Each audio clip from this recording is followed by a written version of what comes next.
ई Kumar study पर आप सभी को स्वागत है। दोस्तों, आज हम क्लास 10वीं की हिंदी एक्सरसाइज 9 से देखेंगे। वीडियो को स्किप नहीं कीजिएगा क्योंकि इससे बाहर कुछ भी नहीं जाएगा। यह वीडियो आपके जीवन में बहुत ही सुखद होगा और आने वाले एग्ज़ाम में अच्छे से अच्छे नंबर दिलाएंगे। तो वीडियो को ज़रूर देखिएगा। चलिए वीडियो को स्टार्ट करते हैं। अशोक का शस्त्र त्याग क्या है दोस्तों? तो एकांकी। पहले क्वेश्चन पूछेगा अशोक का शस्त्र त्याग क्या है। ऑप्शन देगा कविता, कहानी, निबंध, एकांकी। क्या मार्क आएंगे? एकांकी। अशोक के शस्त्र त्याग के लेखक कौन है? ऑप्शन देगा दोस्तों, तो क्या मारेंगे? वंशीधर श्रीवास्तव। अशोक कहाँ का महाराज था? तो दोस्तों कहाँ का था? मगध का महाराज। कलिंग का युद्ध कितने वर्षों तक चला दोस्तों? 4 वर्षों तक। कितने वर्षों तक? 4 वर्ष तक। कलिंग की राजकुमारी कौन थी दोस्तों? पद्मा। कलिंग की राजकुमारी का नाम क्या था? पद्मा। कलिंग किसका पुराना नाम है दोस्तों? ओडिशा का। कलिंग युद्ध का वर्णन किस शिलालेख में मिलता है? 13वां शिलालेख में। अशोक किस युद्ध के बाद युद्ध करना छोड़ दिया? तो दोस्तों कलिंग युद्ध के बाद अशोक युद्ध करना छोड़ दिया और कौन धर्म अपना लिया? बौद्ध धर्म अपना लिया। आगे देखिए, अशोक कलिंग युद्ध के बाद कौन सा धर्म अपना लिया दोस्तों? बौद्ध धर्म। आगे क्वेश्चन है, अशोक किस वंश से संबंधित था दोस्तों? मौर्य वंश से। अशोक सम्राट बनते समय कहाँ का गवर्नर था? तक्षशिला का। कहाँ का था? तक्षशिला का। कलिंग का युद्ध कब हुआ था दोस्तों? 261 ईसा पूर्व में हुआ था। अशोक अपना राज्य अभिषेक कब करवाया था? 269 ईसा पूर्व में अपना राज्य अभिषेक करवाया था। आगे क्वेश्चन है दोस्तों, देखिए, अशोक को बौद्ध धर्म अपनाने की प्रेरणा किससे मिली? तो निग्रोध भतीजा से। अशोक को बौद्ध धर्म की दीक्षा किसने दी थी दोस्तों? तो आंसर क्या होगा? उपगुप्त। अशोक ने बौद्ध धर्म के प्रचार के लिए महेंद्र एवं पुत्री संघमित्रा को कहाँ भेजा था? तो श्रीलंका भेजा था। अशोक की मृत्यु कब हुई दोस्तों? 232 ईसा पूर्व में हुई थी। अशोक का प्रथम शिलालेख किससे संबंधित है? पशुबलि की निंदा से। किससे संबंधित दोस्तों? पशुबलि की निंदा। अशोक के प्रथम शिलालेख में कहा गया है, पशुबलि की निंदा नहीं की, अर्थात पशुबलि की हत्या नहीं करना है। अशोक का दूसरा शिलालेख किससे संबंधित है? लोक कल्याणकारी कार्य। अगला देखिए दोस्तों, अशोक का 8वां शिलालेख किससे संबंधित है? बौद्ध धर्म स्वीकार किया था। अशोक अपने 8वां शिलालेख में इस बात को लिखे। आगे चलिए नेक्स्ट चैप्टर को देख। आगे देखिए दोस्तों, वकील साहब के घर के बगल में किसका घर था? किसका था? बीमा एजेंट का। ऑप्शन में क्या रहेगा? बीमा एजेंट। वकील साहब की पत्नी कैसी थी? मृदु भाषणी, अर्थात दोस्तों मीठा मीठा बोलने वाली थी। ईर्ष्या का सबसे पहले किसको जलाती है? जिसके हृदय में ईर्ष्या का जन्म होता है। आगे क्वेश्चन देखिए दोस्तों, ईर्ष्या की बड़ी बेटी का क्या नाम है? तो निंदा। क्या नाम है? निंदा। निंदा की माँ का क्या नाम था दोस्तों? ईर्ष्या। क्या नाम था? ईर्ष्या। किसी व्यक्ति के पतन का क्या कारण है? सद्गुण का हर्ष, यानी सद्गुण खत्म हो जाएगा उस व्यक्ति का अंत तय है। सुनने वाले को क्या कहते हैं? श्रोता। क्या कहते हैं? श्रोता। बोलने वाले को दोस्तों क्या कहते हैं? वक्ता। जैसे हम अभी बोल रहे हैं तो क्या कहाँ होंगे हम? वक्ता। चिंता को दोस्तों लोग क्या समझते हैं? चीता। चिंता से बदतर चीज़ क्या है दोस्तों? ईर्ष्या। आगे क्वेश्चन देखिए, ईर्ष्यालु व्यक्ति का सबसे बड़ा पुरस्कार क्या है? हंसना। किसी व्यक्ति की बुराई करके हंसना, ये सबसे बड़ा उसका पुरस्कार है। ईर्ष्या का संबंध किससे है? प्रतिद्वंदी से। किससे? प्रतिद्वंदी से। किसका कथन है? तुम्हारी निंदा वही करेगा जिसकी तुमने भलाई की है। ईश्वरचंद्र विद्यासागर ने कहा था, तुम्हारी निंदा वही करेगा जिसकी तुमने भलाई की है। आगे क्वेश्चन देखिए दोस्तों, किसका कथन है? ये तो बाजार की मक्खियाँ है जो अकारण हमारे चारों ओर भिनभिनाया करती है। नीत्शे नाम के विद्वान ने कहा था। किसका कथन है? आदमी में जो गुण महान समझे जाते हैं उन्हीं के चलते लोग उससे जलते हैं। तो नीत्शे नाम के विद्वान ने कहा था। ईर्ष्या से बचने का क्या उपाय है दोस्तों? मानसिक अनुशासन। एक्सरसाइज 11 का हम पढ़ेंगे। पहला क्वेश्चन आएगा दोस्तों, कबीर किस काल के कवि थे? तो भक्ति काल के कवि थे। किस काल कवि थे? भक्ति। कबीर कैसा भक्त था? तो निर्गुण भक्त था। कैसा भक्त था? निर्गुण। आगे क्वेश्चन देखिए दोस्तों, मोको का अर्थ क्या होता है? मुझको पूछ चुका है क्वेश्चन। ईश्वर का निवास स्थान कहाँ है दोस्तों? सांस में। ईश्वर कहाँ बसते हैं? सांस में। ईश्वर कहाँ कहाँ नहीं मिलेंगे? मंदिर, मस्जिद, कैलाश पर्वत, जगजाप में नहीं मिलेंगे। आगे क्वेश्चन देखिए दोस्तों, मनुआ का अर्थ क्या है? मन। आखिन का अर्थ क्या है? आँख। वामे का अर्थ क्या है दोस्तों? उसमें। देखिए ऑब्जेक्टिव दे देगा दोस्तों, मेरा तेरा मनुआ खाली स्थान कैसे? तो क्या भरेंगे? एक होई। आगे देखिए दोस्तों, फिर दे देगा तू खाली स्थान, तू कहता है कागज के लिखे, तो क्या भरेंगे? मैं कहता हूँ आखिन। देखिए आगे देखिए दोस्तों, तू रहता है सोई रे खाली स्थान, तो क्या भरेंगे? मैं कहता है तू जगत रहियो। आगे देखिए, ना तो कोनो क्रियाक्रम में खाली स्थान नहीं जोग, तो क्या भरेगा इसमें? बैराग। ऑप्शन वहाँ रहेगा दोस्तों, तो मानना है। खाली स्थान पल भर की तलाश में, क्या भरना है? खोजी होई तो। सगुण भक्त किसे कहते हैं? जिसमें ईश्वर के साकार मतलब ईश्वर की मूर्ति की आराधना पूजा की जाती है, उसे सगुण भक्त कहते हैं। निर्गुण भक्ति किसे कहते हैं? जिसमें ईश्वर के निराकार स्वरूप की आराधना की जाती है, जिसमें ईश्वर का कोई रूप की पूजा नहीं होती है। एक्सरसाइज 12 देखते हैं दोस्तों।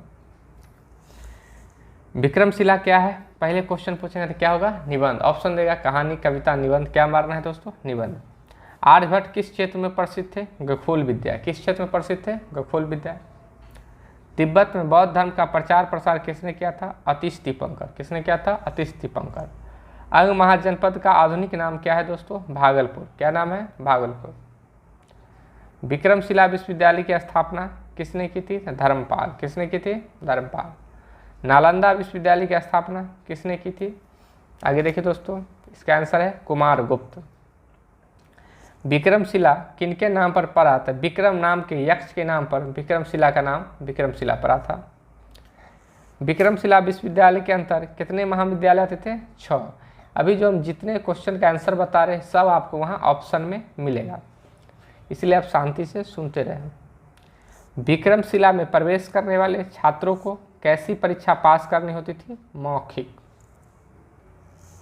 आगे देखिए दोस्तों, विक्रमशिला विश्वविद्यालय के प्रथम कुलपति कौन थे? आंसर क्या होगा दोस्तों? हरिभद्र। आगे क्वेश्चन देखिए, ब्रिटिश म्यूजियम लंदन में भारत की कौन सी ग्रंथ अभी भी रखी है? अष्टसाहसिका किताब अभी भी रखी हुई है। इससे यह प्रमाणित होता है कि भारत विश्वगुरु था और रहेगा। यहाँ से उन्होंने पढ़ के गया है जितने भी विद्वान रहे। विक्रमशिला में प्रज्ञा पारमिता के प्रमुख कौन कौन अंग थे? तो देखिए दोस्तों, दान था, शील था, धैर्य था, वीर्य था, ध्यान था। विक्रमशिला में प्रज्ञा पारमिता में कुल कितने अंग थे? तो 100। आगे देखिए, एशिया की प्रमुख शिक्षा के केंद्र कौन सदी में रहे थे? 10वीं और 11वीं सदी में एशिया के टॉपर स्कूल में से रहे विक्रमशिला विश्वविद्यालय। नवागत छात्र को पहले किस वर्ग में रहना पड़ता था? भिक्षु वर्ग में। किस वर्ग में रहना पड़ता था दोस्तों? भिक्षु वर्ग में। विक्रमशिला में शिक्षण का माध्यम क्या था? यानी संस्कृत में पढ़ाया जाता था। विक्रमशिला में कितने छात्र थे दोस्तों? 10,000 छात्र थे। विक्रमशिला विश्वविद्यालय में शिक्षकों की संख्या कितनी थी? 1,000। विक्रमशिला का नाश किस सदी में हो गया? 13वीं सदी में विक्रमशिला विश्वविद्यालय का नाश हो गया था दोस्तों। विक्रमशिला के नाश के बारे में किस पुस्तक में बताया गया है? तबकाते नासिर नाम का एक पुस्तक है जिसमें विक्रमशिला के नाश के बारे में बताया गया। विक्रमशिला के नाश कौन देश के आक्रमण से हुआ था? तुर्कों के आक्रमण से विक्रमशिला विश्वविद्यालय का नाश हुआ था। एक्सरसाइज 13 देखते हैं दोस्तों। संजू किस वर्ग में पढ़ती थी? 8वीं में। यानी 8 किस वर्ग में पढ़ती थी? 8वीं वर्ग में। संजू को किताब में क्या पढ़ने का शौक था? कहानी, कविता, कॉमिक्स। सत्य के प्रयोग की रचना किसने की है? गांधी जी ने की थी। संजू को डायरी किसने ला दी थी? आंसर में क्या होगा दोस्तों? पिताजी। किसने ला दी? पिताजी। 1 जनवरी 97 को कौन सी घटना घटी थी? कारीगर पत्थर तराश रहे थे। 2 जनवरी 97 को कौन घटना घटी थी? शीला स्नान घर में बैठी थी। देखिए दोस्तों अगला क्वेश्चन है, भैंस के एक आंख खराब फिर भी कितना दाम बोल रहा था? 7,000। ऑप्शन मिलेगा 7,000, 8,000, 9,000। कितना मार्क आना है? 7,000। आगे देखिए, 3 जनवरी 97 को कौन सी घटना घटी थी? पिकनिक का दिन था। तोता चांद की पढ़ाई कहाँ हुई थी? रेल के 6 डिब्बा में। यह जापानी लड़की थी। तोता चांद कहाँ की लड़की थी? जापानी लड़की थी। मौज मस्ती के कारण उसके स्कूल से पढ़ाई छुड़वा दिया गया था और घर से भी निकाल दिया गया था। हाथ पीला करा देना का अर्थ दोस्तों होता है शादी करा देना। संजू के किस सहेली की शादी बचपन में हो रही थी? नीलू। आंसर क्या होगा? नीलू।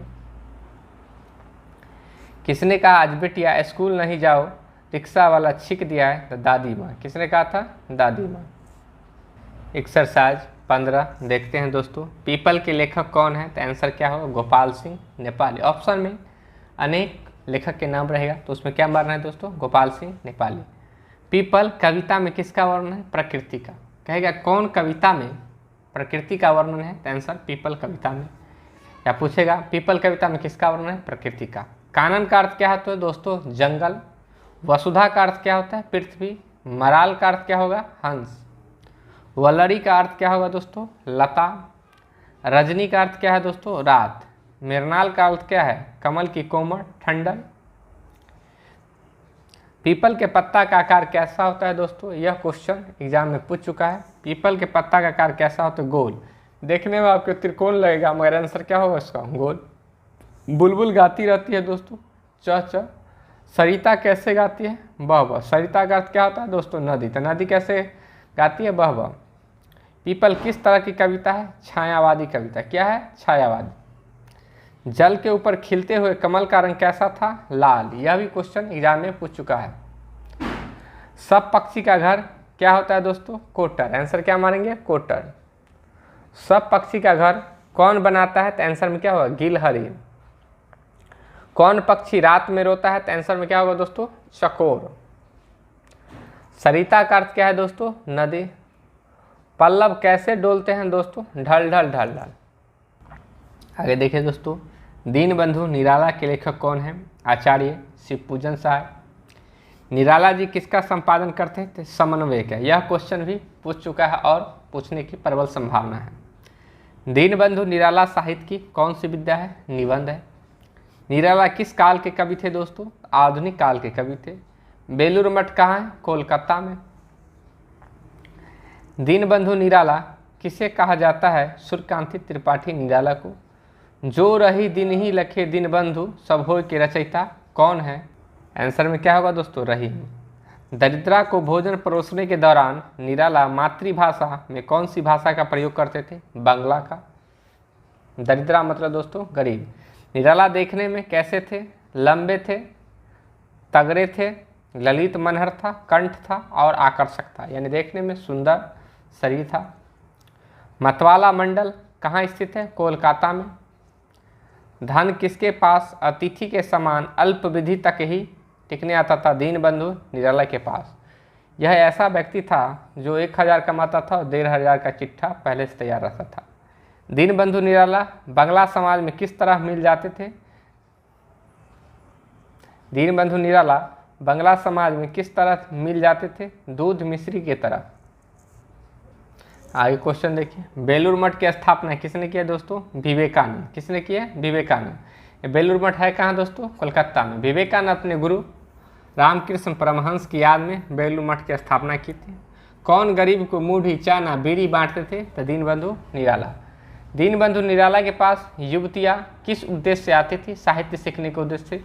मगर दीनबंधु निराला आज तक किसी भी युवती पर खराब नज़र से नहीं देखी और ना ही जीवन में उन्होंने शादी की। कौन 1,000 कमाता था तो 1,500 के खर्च का चिट्ठा पहले से बना रहता था? दीनबंधु निराला। कलकत्ता क्या है दोस्तों? कलकत्ता एक महानगर है और भारत का प्राचीन राजधानी भी है। कलकत्ता छोड़ने के बाद दीनबंधु निराला कहाँ रहने आए? लखनऊ। याचक का अर्थ क्या है दोस्तों? मांगना। अर्चना का अर्थ क्या है दोस्तों? प्रार्थना, निवेदन। दोस्तों वीडियो अच्छा लगे तो एक बार चैनल को लाइक सब्सक्राइब जरूर कीजिएगा और अपने ग्रुप में ज़रूर शेयर कीजिएगा। धन्यवाद।